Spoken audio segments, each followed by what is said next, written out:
checking out Mates of State. Now forget everything you think you know about them or everything you think you know about rock bands for that matter. She's a former school teacher, he's a former cancer researcher. They're married, they have a baby. And instead of trashing hotel rooms, really they're just trying to catch some Z's with their little daughter. Now that you have some background info, really the music is what speaks for itself.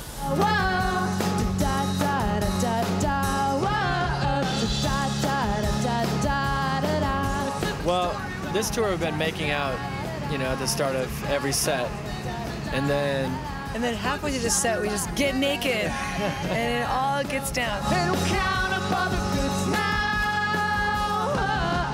No, I mean, I think people like the fact that we're real. They want to call it everything related to a couple that you can think of, very cliche, but really what I think it comes down to is that we're just real people, and we don't really like get on stage and feel like rock stars. We're just playing music, and I think that's what people sort of connect with, actually. I can relate,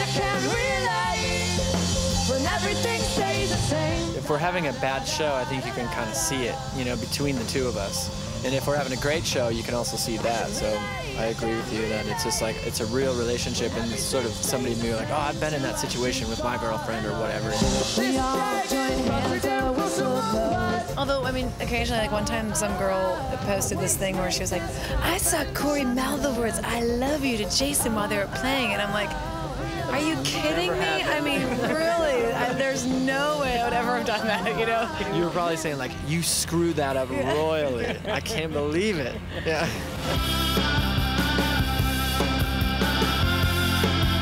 Are people privy to your fights? No, I don't think so. I mean, usually, I've said, like, if we're having a bad show, you can tell. I mean, usually we try to have a good show. It's 80% of the time. But I think sometimes, like, if we screw up or something, we try to get better at hiding it, but we're not. We're always like, oh, whoops, you know, rather than... Really screw up a song, at the end we'll usually tell the audience, that was not me, that was him. We shouldn't do that. I mean, it's totally not pro, but whatever.